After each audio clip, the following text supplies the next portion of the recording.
Just certified vegan. Look at that.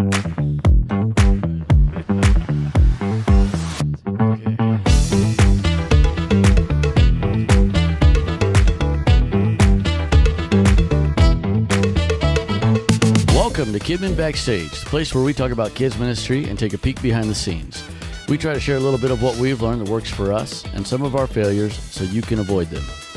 We release a new episode every Friday, and this is your Backstage Pass to see the magic or disaster that happens behind the scenes of our kids ministry. I'm your host, Gabe Baker, and today I am joined by Brother Brent Wilson. How's it going? Good. Great. Should we tell everybody the secret? Yeah. All right, so here's the big secret is we are reshooting because last week we tried to do this, or I guess, was it last? Yeah, I think it was last week. We tried to do this podcast, and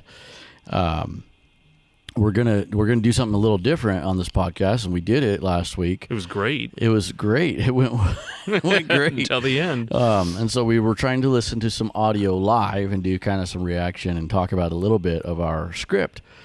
But when we did that, we were going to be all cool and do it in my AirPods. Yeah. And when we did, it connected to the computer, which is recording the audio. And I didn't keep an eye on the waveform. And so as soon as we plugged those in, the first 5 minutes, it or stopped. Less, yeah. And then we had camera audio, and I tried to edit it. I use Adobe Audition, and I worked with it. I Googled some stuff, and I couldn't get it to sound right. I mean, not that our audio is stellar, but it was bad. If you think this is bad, it was bad. So here we are again.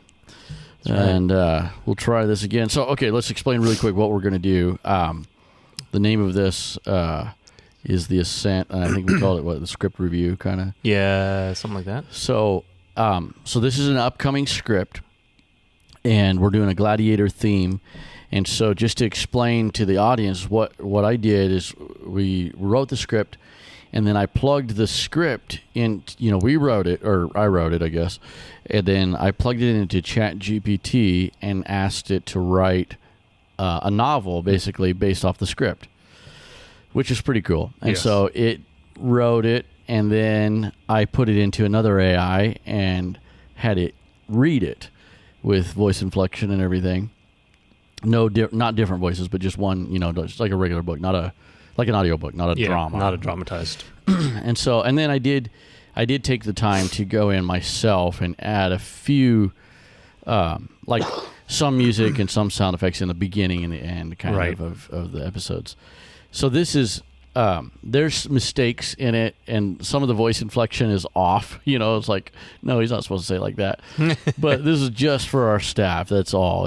It's not published ready by any stretch of the imagination. But it's kind of a cool feature for our staff because they get to listen to it, and it's kind of a review of how the story's supposed to go, right? So, anyway, we decided we'll air this one episode. It's not the best or anything. It's just one of the episodes that's coming up. And use that for an example to set the tone so the audience kind of gets it. It's about, what is it, 6? I think it's about 6 minutes. Yeah, so it's about 6 minutes. So if you hate it, just skip forward. But we're going to listen to that live, and then we're going to just talk about it and kind of go through the script a little bit. Yep. So this is, I guess, kind of a backstage look, kind of a peek behind the scenes. Into the sneak peek. Yeah, exactly. So, all right, without further ado, here we go. Play. Chapter 8, The Ascent. The mirror in the gladiator's armory was polished bronze, warped slightly, but enough for Farum to admire the reflection staring back at him. He turned from side to side, flexing beneath his new armor. Bronze breastplate, greaves shining like fire in the lamplight. Oh, yeah. He had never looked more like the warrior he believed himself to be. Not bad, he murmured, running a hand across the engraved chest plate. Not bad at all. He's even got that gold Gaius, his friend from training, stepped through the doorway, shaking his head with a crooked smile. Louise's character, right? Farum, or is it Josh? You've come a long way. Are you ready for today's fight? I don't remember now. Because we had to have a Farum fill-in. grinned, still studying himself. Yeah, I think it's Louise. I'm unstoppable. but I'm 5 not 100% victories sure. in 6 months. The crowds chant my name. Rome itself is beginning to notice me. Gaius frowned slightly. The part I love about this is you've risen fast. how almost Don't arrogant forget what he is Valentina again. always tells after, us. for Stay those humble. that don't know the Stay beginning focused. of the story. Theron waved the words away with a flick of his pause hand. that a little bit. I know. I guess I forgot to preempt this with that too for anybody that doesn't maybe know, and I don't know how well we've covered it in the podcasts leading up to today's podcast, but the story, it's a Faith of a Gladiator, and so loosely the main character is Cassian. Yep. Cassian, it starts out, he's this rich, spoiled brat. And so he does it well. And so in the very beginning, he's this just awful brat to these servants and everything. Well, then they get raided by barbarians. He gets taken away. He gets sold on the slave market. He goes to work for a slave owner named Brutus in the mines, which he hates, because he the whole time complaining about how he's not supposed to be here. Yeah, all about sorts. how I'm wealthy and yeah. You mean and you so, were wealthy? Yeah. So in the mines, he gets in this fight with Marcus, another slave, and Flavius, who is a major character. Flavius sees this, and he sees something in Cassian, so he buys Cassian from the slave owner, Brutus. Yeah, Brutus, yep. And so that's kind of where we are. He's bought him, and Flavius, basically, he buys gladiators. That's how he makes his money. Yep. He buys gladiators and has them fight. And then there's Valentina, who is a woman trainer. That's Mercedes' character. She does a really great job. And so they are training him. And this, let's see, this takes place after his first fight. First big fight, yeah. Yeah, he has his first big fight against Maximus the Bone Crusher.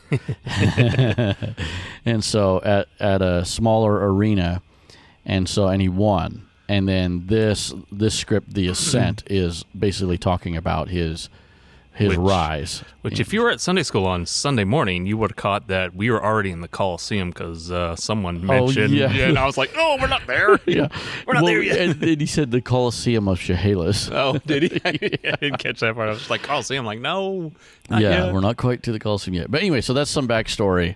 So all those that are annoyed that I interrupt, let us go ahead. He was humbled, and now he's not so humble anymore. Again. Yeah. Uh-oh. What happened? Is it? Was it? I know. Oh, there we go. But look at me, Gaius. Success speaks for itself. He turned toward the door, shoulders squared, the name Ferrum echoing in his ears. The next months blurred into a whirlwind of sand, steel, and cheers. Victory number 6, the announcer's voice thundered to the crowd. Ferrum defeats the Tiger of Gladiator. Gaul. Yeah. The beastly Called his opponent gladiator fell, name. and Ferrum raised his sword high. The crowd roared approval. Victory number 10. Another day, another arena. Ferrum conquers the mountain of Damascus. Ferrum bowed deeply this time, drawing louder cheers, his smile sharp.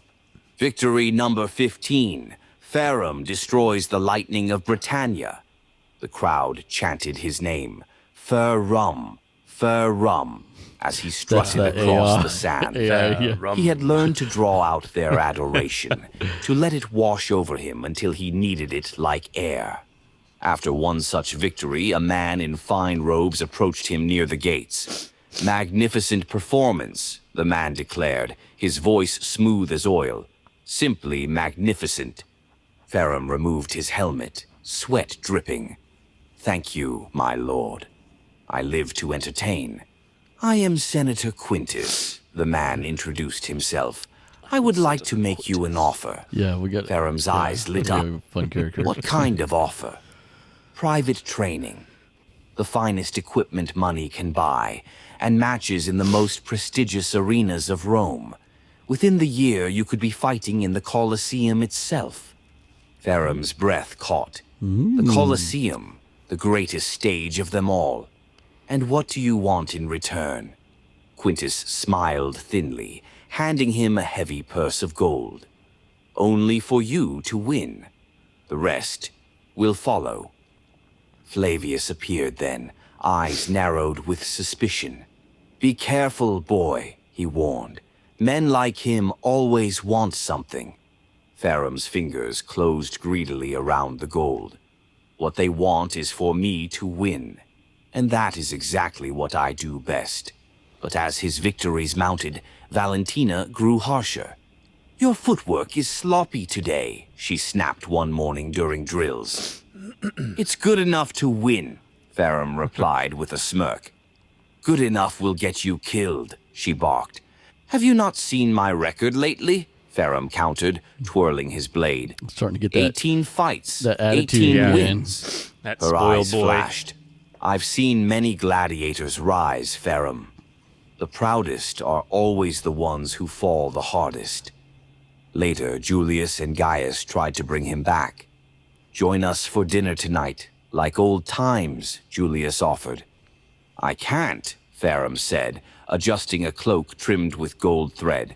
Senator Quintus is hosting a banquet in my honor. Very exclusive. Gaius's face fell. You used to care about more than banquets and applause. Faram shrugged. That was before I realized my destiny. I'm meant for more than sitting around reminiscing about the past. That night, in his new luxurious quarters, Faram sat surrounded by trophies and coins, but his gaze was empty. He stared at the piles of gold, the carved statues gifted by patrons, the laurel crowns resting on pedestals. He should have felt triumphant. Instead, the silence pressed on him heavier than any chain.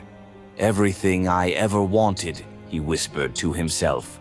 So why do I feel nothing? The door creaked and Gaius slipped inside quietly. Empty? He asked. Faram startled, then looked away. I thought winning would fill the emptiness. I thought fame and gold would make me complete. But the more I win, the more I need to win, just to feel alive. It's like I'm chasing something that keeps moving further away. Gaius's eyes softened. Maybe there's something more important than being the best gladiator in Rome. Faram rubbed his temple, frustration and longing at war within him. Maybe. But I can't remember what that was. His hand brushed the edge of his bed, where beneath the mat, Lydia's letter still lay hidden. He didn't pull it out, but he felt its weight all the same. Dun, dun, dun. Yeah, and so that letter was from last week. A kitchen slave delivers. Yes, that's right. Yep. Shaylee was a kitchen slave, delivers the letter to him that's written from Lydia. And so Lydia is another major character, although she's out for a few weeks. She comes back in, I think, in week 12 or something, but she's a major character that was his servant, and she's a Christian, but she was his servant in the very beginning. Yep. And so she was in like weeks 1, 2, 3 or something, and then she's out for a few, like that, and then she comes back because she got bought by Fabiola. Yeah, that's right. A wealthy lady, yeah. Fabiola. Which is funny because that's Mercedes' character too, so it's a different. She's playing double roles there, but so okay, so that's the audio from, and again, we know it's not stellar. It's just for our staff, so we're just revealing again a peek behind the scenes. It's very, not. Now we would like to create an audio drama out of this with our actors and everything, and so we that's on the agenda loosely. We don't have it scheduled yet, so we better do that soon, or else we're going to start to make it happen. Kickstarter or a GoFundMe page. So if you'd like to donate to getting that done, that'd be great. Yeah. So hopefully that would be really fun to get that done. It would. This version with the AI, it's an hour and a half if you listen to the whole thing, and so that's pretty decent. That's pretty good. Like, I mean, I would figure, what is it? This is 15 weeks. We typically do 16 weeks, so this is a 15-week script.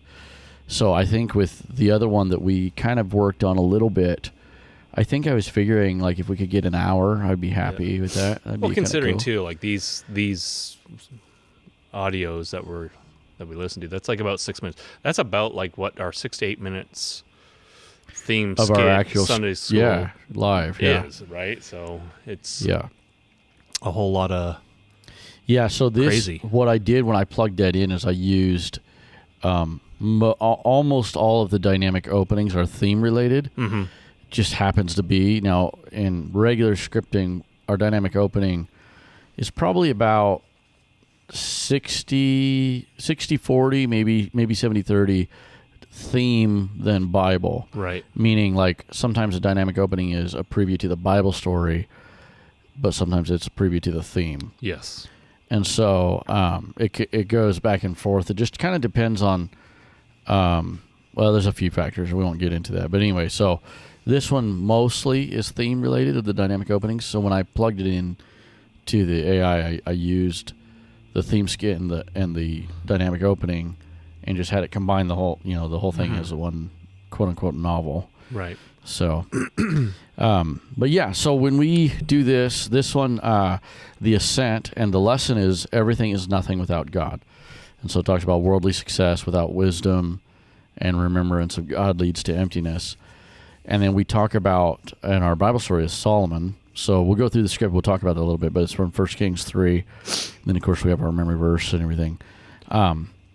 So we do our preliminaries, and then we actually are opening with prayer requests on this one.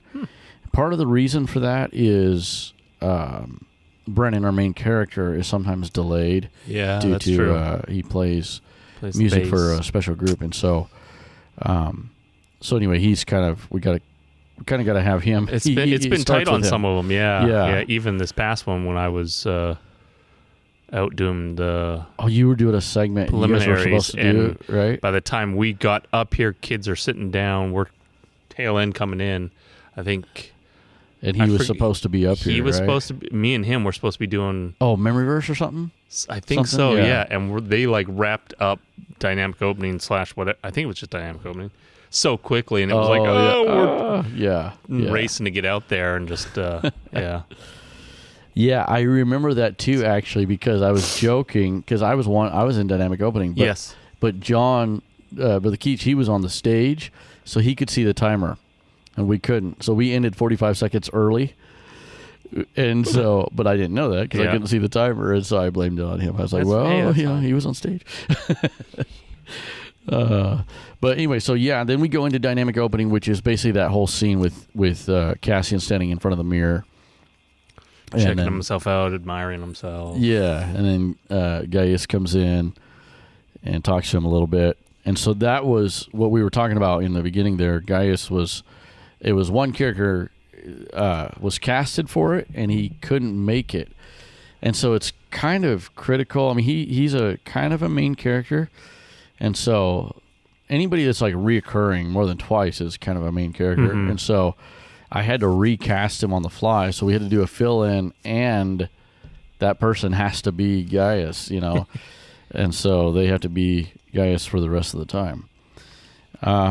So anyway, we go through that whole thing where he's looking in the mirror, and then this one particularly, this script goes right into from dynamic opening to the theme skit. Announcer.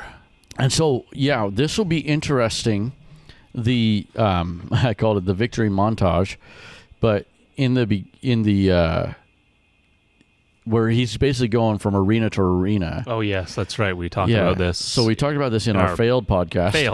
Our failed podcast. But the idea of basically over here on this side where we're at, Coliseum is over there, and have the kids stay in the Coliseum. And then have him fight over here, and maybe we could even make it look like maybe we could even do some kind of makeshift wall with boxes or something down the middle, so it's a separate, like he fights here and then he goes over, and the kids are leaning in their chairs to see. Because we have all the openings, just like the Coliseum. We have all these openings. So what is it, like 1, 2, 3, 4, 5 doorways? I think 5 or 6. Yeah, about 5. 5. So they can see out, no problem. I mean, there's, they have to look around, but, so, and then we were talking about adding, like, some backlight, so it's something, like, almost silhouette type, and then I was thinking maybe some fog in between the actors and the audience. That would be kind of neat, just to give it this cool feeling. And then he could do several quick little fight scenes, And I don't know, like, I was wondering, do you think, like, will the kids, you know, I always try to think of Ashton, my son, but will the kids get it? Like, if we're, you know, in here, I got, like, victory number 6, victory number 10. I wonder if they'll get, like, what we're talking about, or if they can connect the dots. Or will they be like, wait, what happened to 8 and 9, you know? I think so. We could add in, like... we could add some narration in, maybe. A little narration. Yeah, probably, like, but I think they'll get it, at least the majority of them. Yeah. Maybe not all of them. But. It might not hurt, though, to do some narration, like, and Cassian traveled from arena to arena, or, you know, something. So maybe we'll add that in there. Keep throwing in the still undefeated after his 10th fight. And Yeah. And so we could have, like, I could maybe do the narrating voice, and then Brother Keach is the Sumarudis, so he could do the announcer voice. Even if we don't see him, he could just be announcing and be familiar, you know. So that would be cool. So he goes through all that. He meets Senator Quintus, and then, of course, we see him getting, you know, his attitude again. Yep. Money. And then we go in right to the Bible story. So there's a lot of acting. It's acting heavy in the first half of the script, because we have dynamic opening, we have theme skin, then we have Bible story. Now the Bible story, this is a little different. I like doing like the part of the Bible story that's not well known. Mm-hmm. Like we've done that with Samson. Yep. Where we did the part before Delilah, and a lot of people, I mean, I think people know it, but I mean, it's not as well known, you know, about the girl from Timnah and, you know, burning in the house and all that stuff. So it's not generally as focused on. Right, yeah. Right? Like, and especially as something like a Sunday school story. Yeah. Most people aren't going to do Samson and talk about that. They're generally going to go to Samson. Yeah, it's almost like the prequel, you know. Yeah. And then, like, with the other one I really like is Gideon.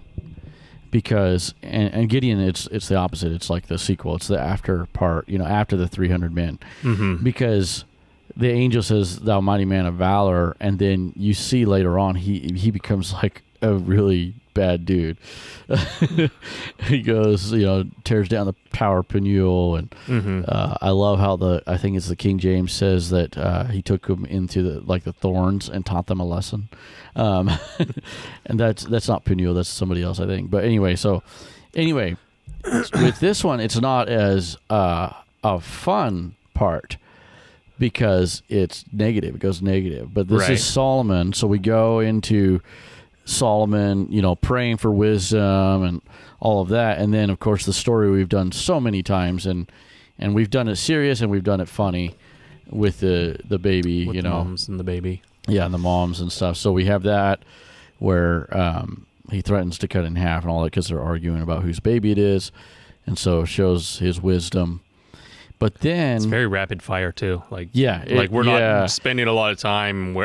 From what I'm looking at, it's like, okay, this is going to have to be pretty rapid fire. Because it's part of it is, you know, this is a new style of script for one, you know, with dialogue. So that's one thing. I guess I kind of get nervous, and then it's so acting heavy on the front end, because what I'm doing is I have I'll use a fancy word, algorithm. Not really, but I have this. It's kind of mathematical almost in the way that I move the segments around, so that we don't have them always in the same spot. I mean, there's obviously dynamic openings pretty much in the front. Yeah. And, you know, it'd be silly to put dynamic opening in the middle. Yeah. And then review, you know, towards the end and so on. But we move things around so it's unpredictable a little bit. Anyway, so that's why it kind of feels maybe a little bit fast, and we'll see how it goes live. Yeah, it might end up not being so fast. I mean, it just seems like when we're talking about this, because I feel like we've done this one here within the last 4 months. I don't know if that's true or not. We may have, like the first part, this mother part. Yeah, the mother part. Yeah. That generally is the whole Bible story, more or less, in its own. And it's usually like 10 minutes. Yeah. Of course, now we do a lot more, like, you notice how I have it basically the moms come right into the court. Yes, like, well, we usually do like the mother rolls over on her baby, switches the baby, and then the guard comes and gets them. Yeah, all that stuff. So switching out different kind of scenes, and then it'll be King Solomon, and then they'll come before him, and and that's one thing I guess like that could help somebody, like educational, I guess, is with Bible stories. So our segments in general are like offering, prayer requests, all that kind of stuff. Our segments are pretty short, 2 to 3 minutes typically. Our praise is like 4 or 5 minutes. And then Bible story, though, and theme skit, but Bible story is typically 10 minutes, 10 to 12 minutes, which is really long segment for us. But it's because we have, we're blessed to have a lot of staff, and so we have actors in full costume doing all the roles, and sometimes the kids are interacting as well. And so there's like little chance of boredom, so it's moving pretty fast, even in that long segment. And so the part of it could be educational, maybe help somebody, is Bible stories you can embellish them to be as long as you want, or you can shorten them up. And so like we were just talking about with this one, you can go in and have the details of the mothers, and I mean, you can fill in so much. And when you got in here, like, you got the different things like court officials and not really throwing stuff out there, but the lines you're putting in here. And you can have peripheral characters that can become more major. And the thing is too, is you can use kids for some of this stuff if you're shorthanded. And then our actors double up. I like the narrator thing being in throughout it, because that not only, it's kind of almost reaffirming what is going on here. Like, the kids, they can be so scattered and especially not really if even they don't know it. the story. So then at a certain point, you have the narrator step in, or from the behind the scenes talking about, Well, and have you noticed with this theme so far, a lot of times what we called quote unquote narrator was somebody, often me, a talking head coming out, telling the story, and there was a purpose behind that, but coming out, telling the story, and then you want to see what happens, and then we act it out. Well, in this one, have you noticed all the narration has been behind the scenes? Yes. So it's just the voice, and Adrian adds a little echo. And so I think obviously I haven't been out there when that's happening, so I wonder. When you were Goliath, you were kind of out there. Yes. I mean, you were off to the side, but But I think that kind of captures the kids' attention maybe a little bit more. I think it might help. Maybe until it gets old, and then they're like, and then we got to freshen it up. But anyway, so coming back to the Bible story, this one, the negative part goes, and it ties in like our theme skit, where he starts getting really rich, and the Queen of Sheba comes, and so Solomon, it's like, if you go line 38 there, it says, now he's older, sits around by his wealth looking thoughtfully, and it's just like Cassian sitting around with, so we kind of try to tie that in, and then that ties into our lesson. And as we talk about so many times in our podcast, everything points to the altar. So the lesson, is you can have everything, but without God, it's nothing. So then we finally get out of kind of the acting, and we come into our memory verse review game. And so this is, we just introduced this memory verse. Week 1, so this will technically be week 2. Week 2 of this memory verse, So we're doing 4 memory verses in our 15 weeks. Yes, so we've done 1 so far? So this is number 4. This is our 4th one. Oh. Yeah, so we, this week 8, or week 7, we introduced our 4th memory verse. So it's kind of fast on the front end, but then now we'll continue to review them for the rest of the next 7 weeks or 8 weeks. So Philippians 4:13, I can do all things through Christ which strengtheneth me. So we have like that's the kids do some kids. They get to do like the mini challenges, push-ups, just whatever, some. That'll be it'll be like a funny thing. And a lot of the kids know it. Yes. And those that don't, like that come on the bus, they'll learn it quick. That one's a pretty quick one to pick up. Yeah. Then we have our praise portion. And so with praise, typically Anisha, my daughter, she manages the costumes, but then she does the prays, and we work with. She works with a kids group after Sunday school on most Sundays, not all, but most Sundays, and then they get to come up front on stage and lead. Mm-hmm. You know, in the praise song, action song usually. And then right after that, we have offering, and of course, we're referencing the Bible story, and doing a little kind of a quick offering lesson there. Yeah, I see that. That's good. And then we have our small groups. Solomon's Treasure Cups. Solomon's Treasure Cups. So now, I wrote this script, but I will tell you with the snack, I used AI for ideas because I'm not. And then what we're planning to actually do, we've done it, I think, once so far, and then we did this with the craft as well, is we have a couple ladies that are not really a part of Sunday school, but they help with that. So like we have one lady, Ambra, she's very talented with snacks and stuff. And so she is, I've already talked to her, and she'll help out with that. Yeah. Oh, she's amazing. But one of the things, though, with the small groups, I always tease Brother Keach because he says he hates it, but he does such a good job at it. I think that's his way of saying he loves it. Yeah. So what we started this, I don't know, years ago, and then we stopped doing it for a little while, and then we've done it a few times on and off, you know. But the idea with the small groups is we take our audience of benches, you know, in the benches, and we have 4 sections the way it's set up right now anyway. And so we just turn the benches around so that they're 4 groups. Yeah. And then we have group leaders, and it's basically a 4-minute segment, and then we have a snack. And with this particular script, we kind of do a mini object lesson almost with the snack. Right. But they have snack, and then the group leaders are just hanging out with them, learning their names, talking to them a little bit, connecting. Yep. That's you know, it's quick, but it's I think it's effective. I think it helps. Yeah, it definitely does, I think. Yeah.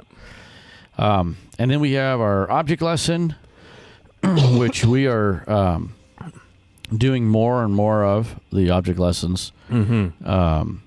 We're not at Brother Booker's level by any means, but we're working on it. So finally got into it. And then Plan of Salvation, and again we reference Solomon about keeping God first. He should have kept God first in his life.